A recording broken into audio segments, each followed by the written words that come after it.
Welcome to the Chatty Daddies. We're the podcast that talks about parenting from the dad's perspective. Are we going to get things wrong most of the time? Of course we are. Are we perfect parents? Not a chance. But we want to be, and we know you do too. So let's have some fun by talking about the ups and downs of raising kids. And on today's show, we are going to tackle a controversial topic, spanking. Ooh. Mm-hmm. Oh my butt's already sore. Plus, we're going to answer some of your parenting questions and award the Dad of the Day. I say we start things off with a little introduction. I'm Trey. You're right. I'm 30 years old. I'm about to have a baby boy coming up in September. I've been with my wife for 4 years. We've been married for a year. Just bought a house. Just bought a new car to protect the baby. And we are just over the moon right now. What about you, Nick? Well, Trey, first off, I think you're probably making possibly every gigantic decision of your life within the space of a year and a half. Marriage, house, baby. What are bigger choices than that? I don't know. Nothing. Your life insurance, your will, I don't know. But and to be honest good with for you, Trey. To be honest with you, luckily, it's been really simple. They've all seemed like, boom, that's what we're doing. Makes sense. Let's go. Oh, because you're letting your wife make all the decisions then. Hey, whoa. Yeah. I designed that ring myself. The one that her friend sent me. Look, Trey, said she would love. I will be the first to say that I don't make that many decisions in my house, despite whatever I say on this podcast from here on out. I do not run my house. Oh. So whatever I tell you guys up at the show or behind the scenes, I do not run my house. It is all my wife, Blair. But my name's Nick. I'm 33. My wife is 33. Her name's Blair. We've got 2 kids, a 3.5-year-old, a 1.5-year-old, and boy, things are pretty wild, to say the least. So I know this past several months, every parent has been going through this whole quarantine, coronavirus. Everyone's schedule is turned upside down. Hopefully, we might be getting back on track after several months of not being on track. And maybe once we get back on track, things will calm down a little bit. Sure. Fingers crossed. We'll see. I don't know, but what's going on with you, JC? Well, my name is JC, and I narrowly escaped what Nick is going through right now with his toddlers. I have 2 kids. I have a son who's 8 years old. His name's Kason. I have a daughter who's 6 years old, and her name is Chloe. And my kids actually, believe it or not, get along pretty well, which is, from what I hear, unheard of. I've been with my wife, Kinsey, for 18 years, and we've been married for, it's going to be 10 years in July. Isn't that crazy? Nice. And I haven't bought anything new recently, so. Do you have anything big planned for the 10-year anniversary? Dude, we were actually planning on maybe taking a little anniversary trip because we didn't take a honeymoon when we got married, right? So, because we didn't have the money. And so we waited a year to go on our honeymoon, but when we went on our honeymoon, we went to Mexico. She was pregnant. So we went to a resort, and I was the one that had all the fun and had all the drinks. Sure. So this was going to be our trip. This is going to be the big-time honeymoon that we never had on our 10th anniversary, and then coronavirus hit. Nick was just saying how he would love to babysit for you. Right before we started recording, gosh. he was saying, I'd love to take him for a week, so take him off your hands, JC. Yeah, that'd be great. Anytime, you name it. Here's the thing, though. I'll tell you this about my kids. They were probably incredibly difficult to babysit when they were younger, when they were like 3 and 2 or whatever. But now that my son is older and my daughter's older, I think they're easy because you could just tell them to go do something and they go take care of their own stuff. Like they could stay in the rooms for like 2 hours and I will not hear a peep out of them because they're coloring or building Legos. This stage right now that we're in, it is the easiest and coolest stage so far. Wow. Yeah. We're all going to get to there. Trey, you'll come to find out that when your kids are like playing by themselves and no one's screaming, it's like the best thing ever. You may have had 3 hours of craziness, but then like all of a sudden they're playing by themselves for 30 minutes and I can like go to the bathroom by myself or go eat a banana. Like it's the best relaxing time of the day. It's better than getting a full 8 hours of sleep. It's wonderful. Now, I'll tell you what's not relaxing. Nick, I don't know if you ever went through this. Did you ever go through the I dropped the baby phase? Oh, God. I've never dropped a baby. I have been carrying the baby and like walk past a door or a pole and kind of their noggin is kind of bumped into the wall or something. I have done that. Like the baby's in my arms, but they're kind of like hanging off a foot away, and they just kind of bump into something. I've had that several times. I thought I was going to get arrested one time because when we first had my son, he was like 3 months old, and they can't roll over, Trey, for a while. So there's a while where they just lay there, you know, and they don't do anything. And not a thing. So I would get home, I would get off work, and I'd go pick up my son from the babysitter, and then I'd take him home, and I would put him on the bed and put the little baby show on and a couple toys. And nature called, and I had to go to the bathroom. And I went to the bathroom, and I was sitting there, and I remember hearing the loudest thump you've ever heard in your life, just thump. And I knew what that was. I knew that day Kaysen had decided, this is the day I roll over. And he fell off the bed, and my bed was pretty high up. And all I remember thinking during that moment was, please cry. And sure enough, he starts crying. And I walked out there, and my dude was on the ground just looking at me like, dude, you failed me as a father. But I dropped him, and it was a pretty high distance for a 3-month-old to fall. But so far he's good. His head still works and everything. So, So did you wipe or? You know what, man? I got up and which was probably a worse scene for him because I waddled over there and because I wanted to make sure he was okay. And then I went Things are back just and dripping and dangling. Not that bad, guys. I mean, it was fine. I'm just saying. I regret asking now. Yeah. You're the one with the follow-up questions, buddy. I'm just saying. At that point, you don't care. When you're a dad and your kid gets hurt, you don't care what's going on or what you're looking like. You just want to make sure they're cool. Yeah. Trey, what you will learn, I'm sure JC knows this already, I know it, you will learn the difference between a I'm hurt cry and I'm just crying for attention cry. They're two completely different cries. You can tell when they're serious and when they're not. So just get ready for that too. One of the many things you'll be learning. Give me an impression. Give me a hurt cry. Well, like the hurt cry, there's definitely the hurt cry, like I slammed my finger in the door. You can tell that there's some angst behind it. Yeah. I don't know. I can't.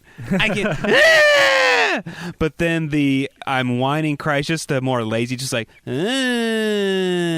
It's like they're not even trying, So Trey. There's no tears. It's just they learned what crying sounds like, and they try to imitate that the best they can, but they suck at it. My kid is going to be the Daniel Day-Lewis of the fake cry, okay?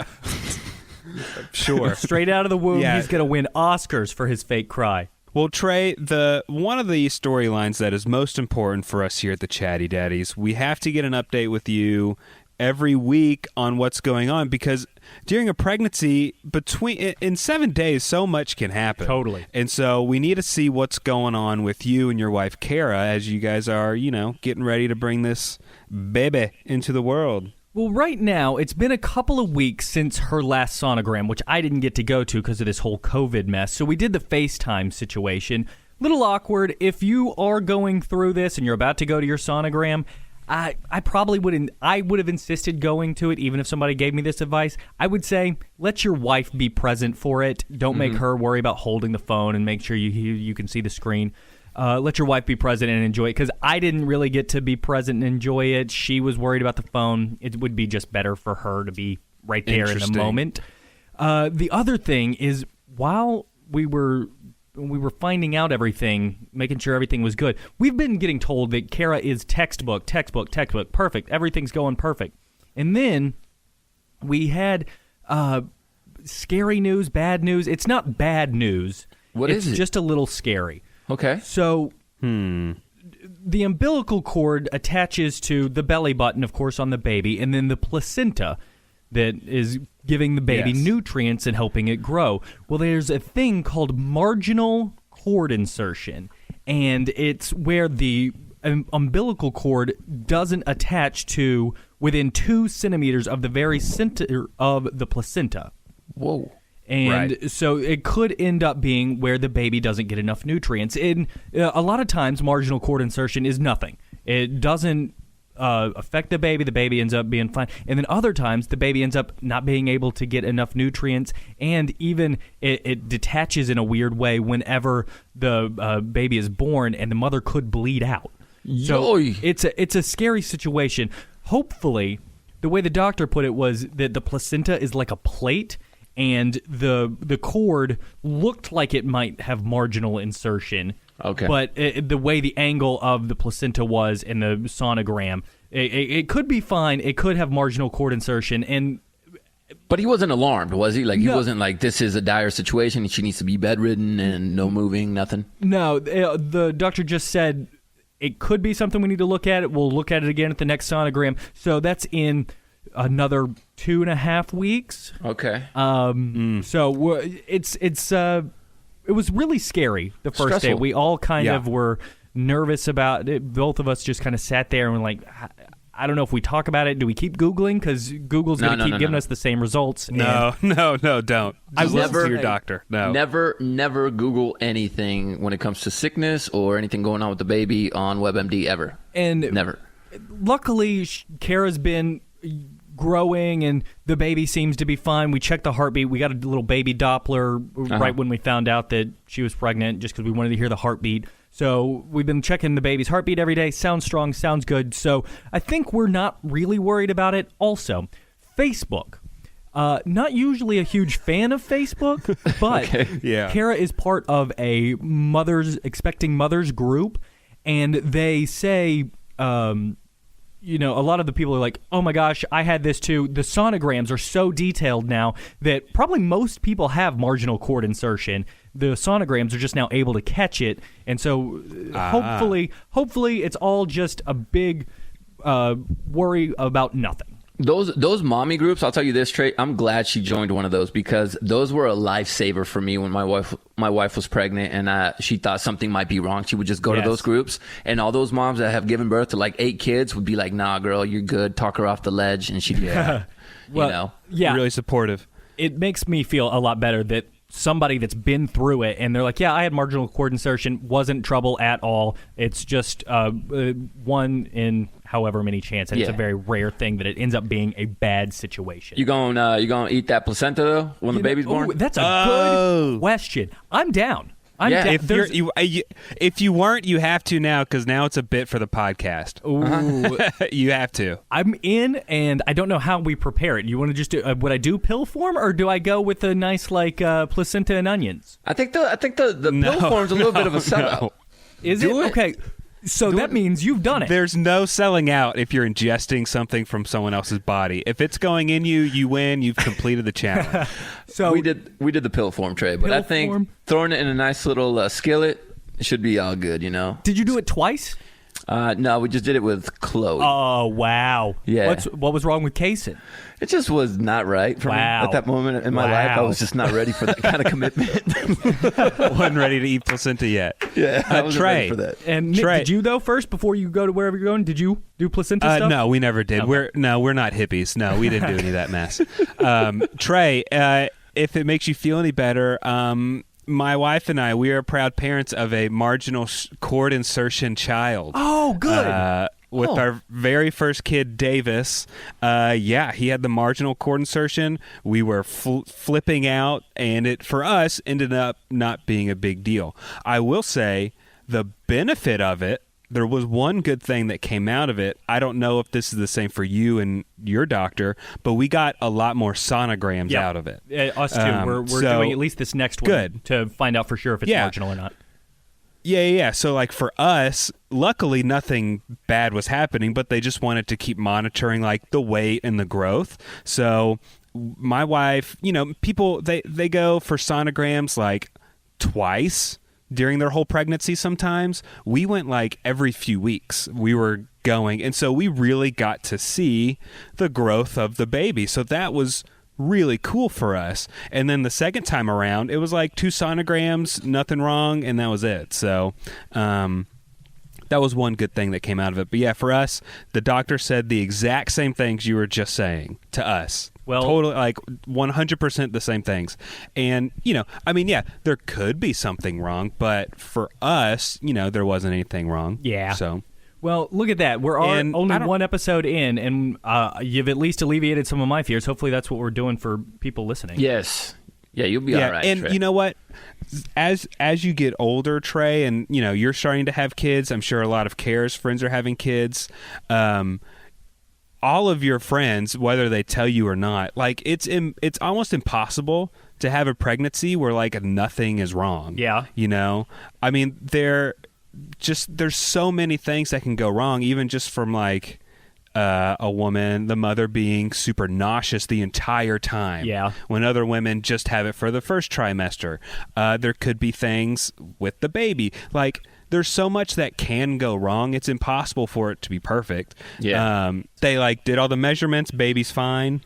Yeah, everything's fine. It's got the correct amount of fluid and correct amount of size, the crown to rump or whatever they do. Yeah. I can't wait for your baby to be born so you could be part of the percentages club. Because you're going to be like, oh, my baby's in the 98th percentile. There's going to be a lot of that talk. Yeah. So just get ready for it. I'll be honest with yeah. you. I kind of check out when they're like, oh, the baby's doing fine, the baby's doing good. Like, I don't remember, there's crown to rump something. I don't remember how long it's supposed to be. As long as they say it's fine, then Sure. I check out. And then, like, whenever they said there was a slight issue, marginal cord insertion, something in the pan, I go into, I got to find out every single detail about this thing and figure out how I can fix it. And of course, there's absolutely nothing I can do.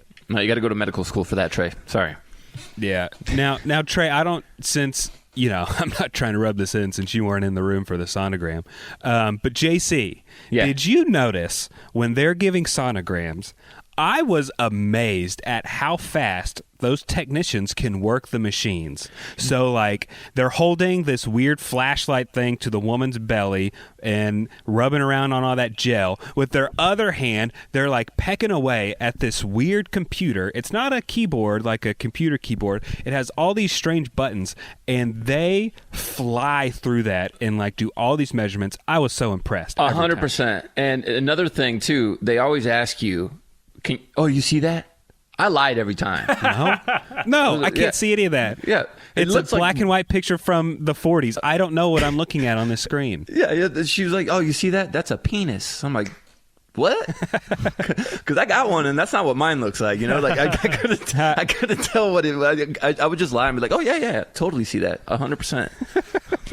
JC said penis.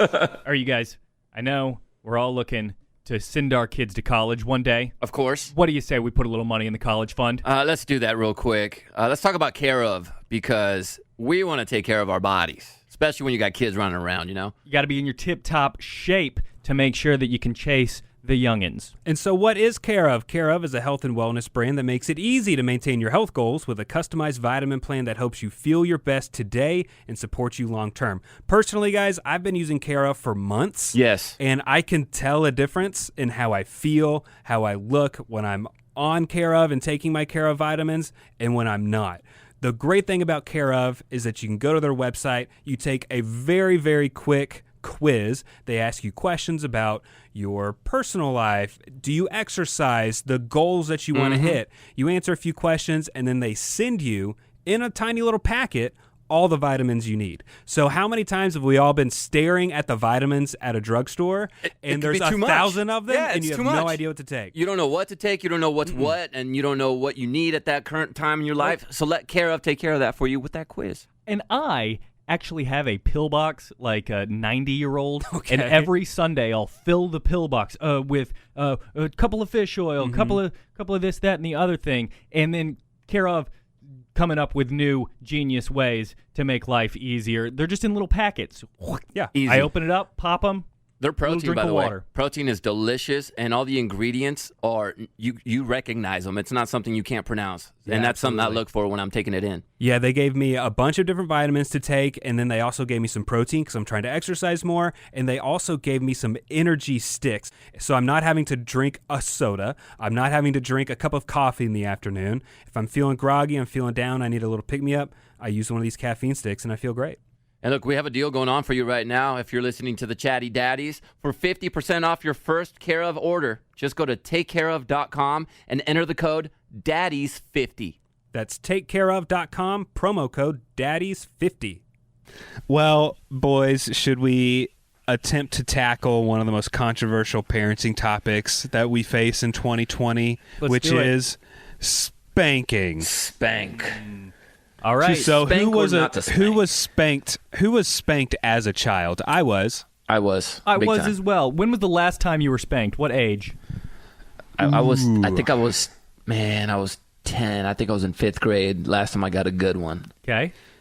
Yeah, I'm saying probably. I mean, it couldn't have gone past 6th grade, did it? I mean, 6th, maybe 7th grade. If I was like, no, it had to be like 6th grade. I bet. 15 years old, and I 100% deserved it. How'd you get? Was it with a belt or just the hand straight to the butt? It was just the hand. I was being a real smart ass. And just sitting there eating a cracker. My mom was talking to me, just eating crackers. Mm-hmm. And then she was like, if you're going to act like a child, I'm going to treat you like a child. Bend over.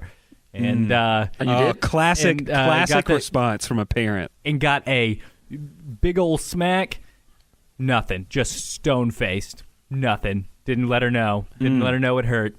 Oh, no, the rule is when you get spanked, and my friends and I would talk about this, is you got to act like you're in agony so they stop.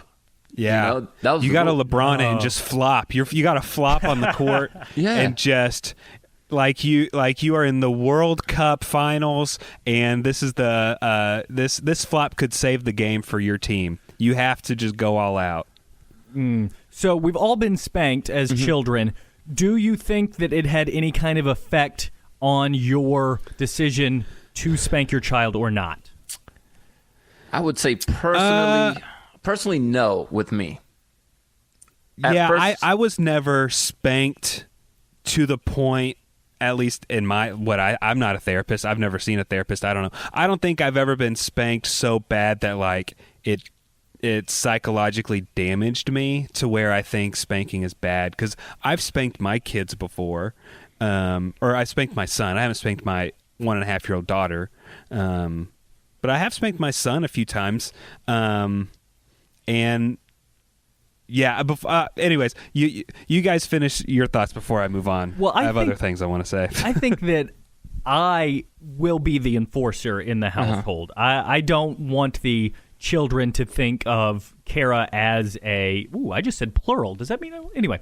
Yeah. She will play that back whenever she starts to want a second kid. She will play that back for sure. But I think I will be the enforcer. I think that it's good for the kid to not see the mother as scary whenever they should be bonding. Yeah. Well, can I tell you a spanking example from my mom? I don't remember how old I was, but my mom spanked me once. I don't know what I did, but I'm sure I deserved it. And I laughed at her when she spanked me. Doesn't your son do that to you sometimes? He has. Yeah, he has. Sometimes he says he wants to be spanked, which that's another conversation for a different show, I think. Interesting. But gosh, I can see I see ping pong paddles and whips in his future. Yeah. Yeah. But yeah, so I definitely had a spanking that hurt when my dad got home from work a few hours later. So all right, so Nick, you do spank. JC? So my wife and I had this conversation before Kaysen was born, where we, where do we sit with spanking and everything. I told her, we both grew up with getting a little swat on the butt from time to time if we needed it, and I told her, yeah, we'll go ahead and we'll see what it's like and what happens with their personalities. And I remember the first time I got close to spanking Kaysen was when he was in kindergarten. He escaped all his toddler years. I mean, I'm talking about a spank. I swatted him a couple times when he was little, right? Just to let him know, hey, stop. But this was my first time I was going to spank him with the pants down and give him a good one on the butt. Because he with or without a belt. I had busted out the belt and I did that snap that our parents used to do. You remember? Sure. Oh, so terrifying. Yeah, the snap. I mean, you could do that to me when I was a kid and I would straighten up every single time. I never required the actual belt to hit me. That snap alone would set me straight. So I would use that from time to time. And one time my son gave in to one of these kids at school. This kid taught him a bad word. And Kaysen wrote that bad word on a piece of paper to another boy. To the boy that taught him it, and put it in his little locker. Well, the teacher found it and handed that piece of paper to my wife at the end of school and said, hey, I just wanted you to know Kaysen had this in his locker, in a friend's locker, put in a friend's locker. And we got home and I opened that thing and it said the kid's name, URA, and it was the B word. And then he wrote and then he wrote another sentence, like they're trying to razz each other. And I get it. You're boys. They're starting to try to be boys. Yeah. And so there's another sentence after that. So my issue with Kaysen was, by the way, everything was misspelled on that piece of paper except the bad word. The B word. No. Except that. And to be honest, let's be honest here. That word is actually not an easy word to spell. I mean, there's a TCH on there. I mean, there's all sorts of stuff going on. Very hard concept. Yeah. Yeah. And so I asked him, I'm like, dude, because that's not a word I tend to use. My go-to word is the S word. That's mine. So if he would have written that, he got that from me probably. And I said, where do you learn this from? Like, you even wrote it perfectly and correctly. And you know what? Your teacher found it. Now, that's embarrassing for us, and you're going to have to learn a lesson. And he was defiant, just the way he was defiant about it.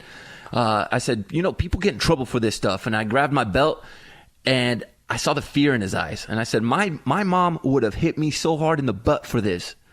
And so you're going to get one, just one. So lay down on the bed and pull your pants down. And he laid down on the bed and he pulled his pants down and I saw him clenching his butt. And something in me just took over and I just felt all this rush of emotion. And I thought to myself, I'm like, I can't hit a kid with a belt. Like, I can't do that. I couldn't do it. So I said, Kaysen, I'm going to show you something real quick. Sit up. And I made him sit up. And I hit the belt as hard as I could on the bed. And I said, next time you do something bad, next time if you steal something ever, or if you say a bad word in front of a lady like that, or if you do something like this at school again, that is going to go on your butt. Do you understand? And he said, yes, sir. And he cried. He walked out of the room. I kind of teared up. I don't know why. It was one of those like close call moments. I teared up just because I felt bad that I scared him, and I didn't hit him. But ever since then, he's been an outstanding citizen in the classroom. He hasn't done any of that. So I haven't had the need to spank Kaysen. You showed weakness. Yeah. You're not the alpha anymore. Right? I feel like I did, man. I'm like, and Chloe, on the other hand, she's actually been and I want to knock on wood, she's been such an easy kid that I've never even had to threaten spanking her, or even I've never even swatted Chloe's butt, just because I think I got so freaking lucky with Chloe that I haven't had the need to do that. But I'm not against it. Well, if good. That makes sense. Yeah. I think I'm at the point where I'm down with an over the pants swat on the butt, and plenty hard depending on the need for getting his attention. Yeah, right.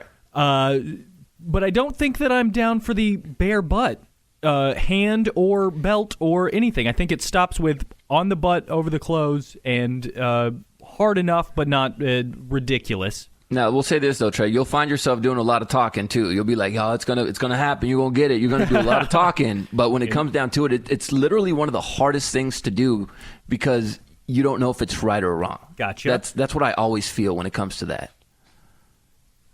So I did a little research in preparation for this. Oh. Yeah. And Did you do any research, despite JC? lots of Totally not. Yeah, I mean, Nick, the responsible one. Yes, and I'll give you another really responsible thing here in a second. Despite the overall general tone of spanking and how a lot of people disagree with it, 1 in 6 parents still spank their kids, quote, sometimes. 4% of those people do it often. This is according to a 2015 Pew Research survey.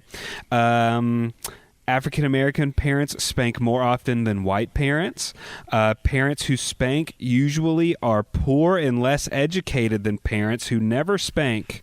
So there seems to be a cultural as well as ideological divide there. Wow. And a lot of parents who spank, there's like kind of a big difference in spankers. There's people who like that is the first response to a kid acting up.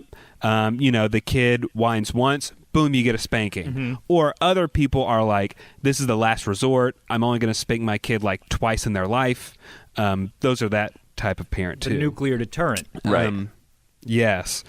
So kind of we had planned on doing this thing about this podcast about spanking, but my wife had been listening to an audiobook that now I'm listening to. And this is the first time, everybody, I am reading/listening to a parenting book. I don't know if I get an award for that, for waiting too long to read a parenting book or what. But so it's a book. It's called No Drama Discipline. And it's been in parenting circles for a long time. And because our 3.5-year-old, he's really stubborn. He acts up a lot. And I was kind of the kid that acted up a lot, so I see a lot of myself in him. I think what he's going through is probably fairly common for the most part, because I told my wife, they don't write parenting books because one kid in the whole history of the world is bad. It's because there's millions of kids that are bad. Oh, yeah, big time. And so their basic principle in this book, which I do agree with, basically they say spanking is not worth it. It doesn't do anything. But they say discipline is about teaching, not punishing. And a lot of parents get that backwards, especially when it's in the heat of the moment. Your kid throws a toy at your face, your immediate reaction is to punish them, right? Yeah. When really you hope to teach them not to do it, so, and they I've only listened to 2 or 3 chapters of this book, and I've gotten some good stuff already, but their big thing is spanking is going to drive a wedge between the parent and the child, when what you want to do is have that open dialogue and communication, so that when they have calmed down, when you've removed them from the situation, when they're ready to listen, then they'll be able to talk with you about their feelings. Because when you spank them in the heat of the moment, when you punish them or give them a timeout in the heat of the moment, they're not listening to you. They're not learning or understanding what's going on because they're so emotional. So just by you yelling and wagging their finger at them, it's not really doing anyone any good. And so they also say that when a parent spanks a kid, or when they're sitting in timeout, if it happens right after they throw a car at your face, they're not thinking about what they just did. They're just thinking about how mean mommy and daddy are. Yeah. Right. They're not, because they're so flustered in the heat of the moment. They're upset they can't go watch their TV show. And that's what they're focusing on. They're not focusing on how to learn from this. And so a lot of it sounds like a lot of hippie mumbo jumbo to me so far. But I can get down with this. I kind of understand it. And they divide the brain of a human into 2 different parts: the upper brain and the lower brain, or the upstairs brain and the downstairs brain. Yeah. Upstairs brain is the logical thinking, where right now we're having a discussion, we're using our upstairs brain, we're trying to learn and understand. But if it's the heat of the moment, when you want to spank your kid, that's the downstairs brain, and that's the part of your brain that's fight or flight. That's the aggressive side of your brain. Mm-hmm. So if the kid is doing something bad where they would need a spanking or something, they're already in their they're in their downstairs brain, their reptilian brain. Right. So when we go in and react, and we're all angry and we're yelling at them, we're also using our downstairs brains. And so nothing good is happening for either the parent or the kid.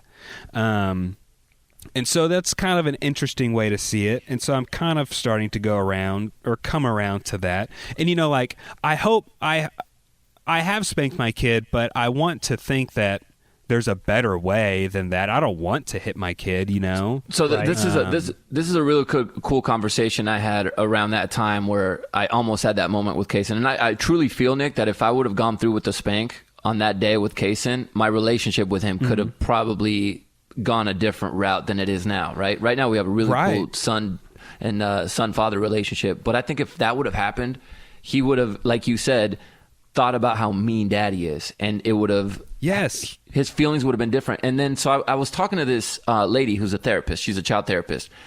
I wasn't in a consultation or anything. I just happened to run across her or come across her, and I think it was just divine intervention, because it was pretty much around the time that happened. And we were talking about kids, and she said, hey, somehow we were talking about spanking, and she says, she told me, have you ever spanked your kids? And I told her, I was like, I've swatted a couple times, a couple times when they had diapers on, they got a swat. And she goes, how'd you feel after? And I said, I felt awful. You feel awful. They cry. Sometimes you cry. It was not a good feeling. And she goes, perfect. Have you ever had a conversation with your kid after they did something wrong, where you guys both calm down and then you go in and talk to them afterwards and you share your feelings? And I said, yeah, absolutely. I do that more often than not, right? And she says, how'd you feel after that? And I said, I felt good. I felt great. I felt like we made progress. And she goes, So why don't you just do the talking instead of the hitting?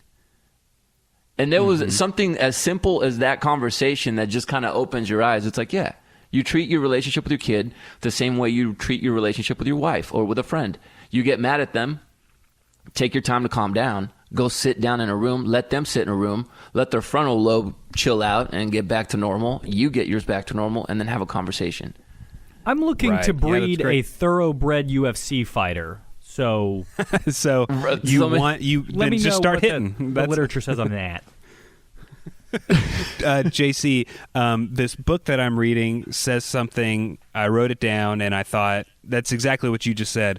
You know, we expect kids to act like 40-year-old adults, but they don't. They're just kids. They don't understand what they're doing most of the time. And so, if in the heat of the moment you're spanking a kid, the kid thinks.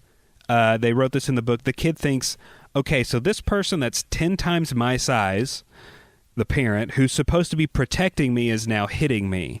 And so, like, that's what's going through their head. Like, wait a second, can I still trust this person? And so the more you spank, the more those feelings are going to creep into a kid, and that's what's going to start driving you guys apart.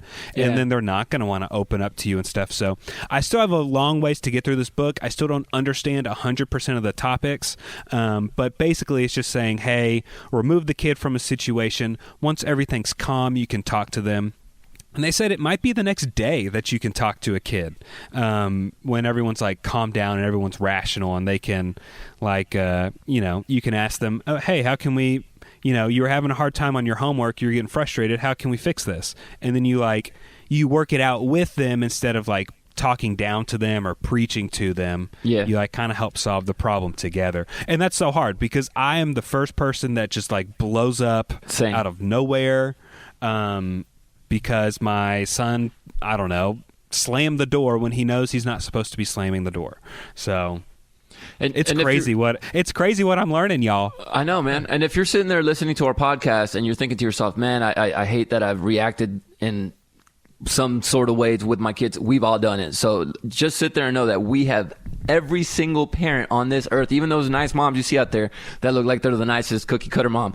Every single parent, I guarantee you, has at some point blown up on their kids and yelled or threatened to spank or even swatted. So don't feel like you're a failure, because this is going to happen more than once in your life, and it's just how you get past it, Hey, Nick, what was the name of that book one more time?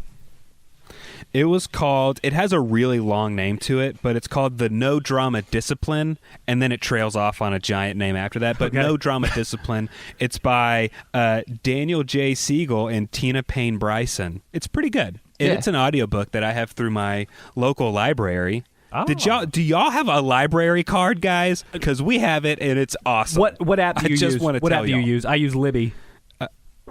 No, it's something called Cloud Library. Okay. The library that we're subscribed to has a bunch of different like apps you could download and go through. But totally. Yeah. I love the library app. It's great. I don't have a library card. My kids do, but I don't. Trey, do you listen to audiobooks on there? All the time. Because thankfully we're kind of coming out of this whole quarantine and might be getting back to life, I've been doing nothing but like walking and driving around with my kids. And so I've listened to like 7 audiobooks in the past few months. And so this parenting one is just my latest one. So, yeah. It's great. It's not as interesting as like a Stephen King book. I listened to The Shining. It's not as interesting as The Shining, but it's probably more worthwhile for me in the long run, I would guess. But so spanking, it sounds like Trey. I don't want to put words in anyone's mouth. I'm still like the last resort guy. Like I'm gonna try this new hippie technique that I'm learning, and just. Spanking is going to be the absolute last thing if nothing is getting through to him. But I'm going to try this new technique. So, JC, where are you standing now after our conversation? I'm more on the I'm going to calm down before I get to that situation. I don't ever want to lay a hand on my daughter, and I don't want my son to think that violence is going to be something to resort to when you disagree with someone's behavior. So while I'll still, don't get me wrong, I'm still going to lose my cool from here and there and probably threaten it with him. But my goal is to not ever have to resolve that situation with a spank. I've been the guy that's like, I got spanked, so I'm fine. Right. Why can't I do it? I mean, if a kid needs to be taught a lesson, he needs to be taught a lesson. But to be honest with you, I sounds like maybe I'm just doing this for a podcast, but seriously, like the last 20 minutes of talking about like JC's emotions of trying to decide if he should actually go through with spanking his kid, and Nick going over the book and everything, it does make me probably reel it back in. I probably will be less willing to spank even over the clothes, or I'll try my best to do something outside of that instead of actually going. Because I mean, I'll be honest with you, it wasn't off the table at all. It was if he needs to be spanked in my mind, then I'm feeling like that's going to be what happens. But after hearing you guys, I really think that it's been dialed back over the last 20 minutes. And don't let those dads, because there will be those dads out there that are like, oh no, man, you got to deal with the wussification of our kids, and you're gonna. And my response to those dads would be, all right, cool, man, I will put my son in football, and then he can go hit kids his size and legally and for a reason, not because he wrote a bad word on a piece of paper and his teacher found it. You know, like there's ways for our kids not to be quote unquote wusses, as some of these guys name them. And you know, Trey, JC, you were talking about how you would talk to Kaysen after spanking and how you felt better. Yeah. And the lady asked, have you ever talked to him afterwards? Right after I would get spanked, after we would calm down, my dad would have me come back. He'd say, come downstairs, I need to talk to you. And he would always say, you know, that hurt me more than it hurt you. And at the time, that never made sense. How that does not make sense, Dad, because my butt hurts and I can only sleep on my stomach tonight. So how did that hurt you more than it hurt me? So, that drove me crazy every time he said that. Thinking about it now, if it didn't hurt him more, if he was like somewhat enjoying it, that would be a bad situation. I know. If you walk in and be like, I get to spank my kid today. Maybe not. Yeah, nobody wakes up and wants to spank their kid. Today's the day, baby. Maybe it didn't hurt him physically as much as it hurt you, but I totally get it now as a dad. It does. Emotionally, it does. That hurt is way deeper than it is when it's physical on a butt, you know? Well, I think we've settled spanking. Yeah, yeah. I think that that's all that there is to be said on spanking, and no parent could ever disagree with us. Sure. Never. We're correct. So, guys, we want to hear from you. What are your thoughts on what we talked about? What are your thoughts in general? You can always ask us a question. Tell us how you feel. Give us your feedback. We're at Chatty Daddies on all of social media. You can hit us up at chattydaddies.com. Write us a letter. Ask for advice. Tell us a good story. Tell us like a triumphant win that you had in your house and what's going on in your life. We want to hear about it. Who wants to fight some of those rising college costs? I say we put a little money in the college fund. I say we do that. And I think we need to put some money into our life insurance, if I may say so, because with everything going on right now, a lot of people are asking if it's even possible to buy life insurance at all. And the short answer is yes. You can buy life insurance during a pandemic, and if you have loved ones depending on your income, you probably should. I went through the little quiz on Policy Genius to find out. I went through the little quiz on Policy Genius. I had no idea how much life insurance I would actually need. Do you know now? Turns out it's 10 to 15 times your annual income. Oh, wow. I don't have that in my bank account. I don't either, Nick. If I go away tomorrow, sorry, kids. Yeah. That's why I need to hop on PolicyGenius.com. But Policy Genius is going to do all the grunt work for you. I mean, they take a look at everything, every variable, everything you need to think about when it comes to life insurance. They got your back. In Policy Genius, they compare quotes from all of the top life insurance companies in one place. Just like Trey said, it takes just a few minutes, take a little quiz, and they're going to compare quotes from all of the top insurers to find your best price. This doesn't just save a lot of legwork. You could save $1,500 or more a year just by using Policy Genius to compare life insurance policies. And once you apply, the Policy Genius team, they're going to handle all the paperwork and the red tape for free. So if you hit any speed bumps during the application process, they'll be there to take care of you, and they don't hassle you over and over and over. If you go and check out some insurance policies, you might end up with tens of thousands of emails and phone call after phone call. They are just like, listen, we know you need it. Here's the info. So if you're one of the many people looking to buy life insurance right now, but you're not sure where to start, just head on over to PolicyGenius.com. Policy Genius will find you the best rate and handle the process completely. They'll get you and your family protected and hopefully give you one less thing to worry about. And we always want to wrap up our podcast with something positive to leave you guys with. And so we are going to crown today's Daddy of the Day. In fact, we could even say it's Daddy of the Week, because we do the podcast just once a week. So you get the title for an entire week. And all right. This story is from Memphis. Torrance Burson's daughter, Gabrielle, was pretty disappointed she couldn't walk across the stage for her college graduation. So he decided to be a super dad, and he did something about it. Gabrielle That's what you do. You step up. Well, Gabrielle went to Xavier University of Louisiana, and the graduation ceremony was canceled over the coronavirus. So Torrance told his local news, after all those years, you're going to walk across somebody's stage if I have to build you one myself, and he did. Ooh. Torrance built his daughter a stage in their driveway for her to walk across. Now, the stage had the podium, because you need a podium during graduation, and the ceremony featured a procession, invocation, national anthem, a welcome, another song. It had a commencement address. And finally, it ended with the conferring of Gabrielle's degree. He even had programs made with the Xavier University seal printed on top and his daughter's bio in there. And Torrance said, cool. We love our daughter this much, regardless of the dollar figure, what it took to pull this off. Now, if you had to do this all over again, I'd probably do it even bigger, he says.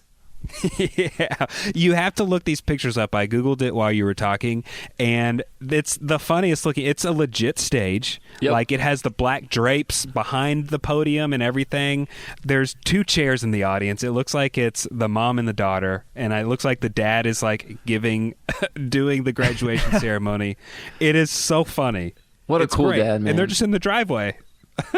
And it looks so official too, like the stage, like it's just official looking. You think it lasted 3 hours like a normal graduation?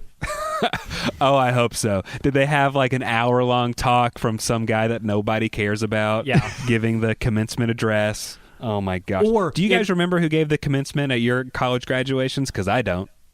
No idea. I didn't graduate college, Nick, so no. Thought we were ending on a positive note. Yeah.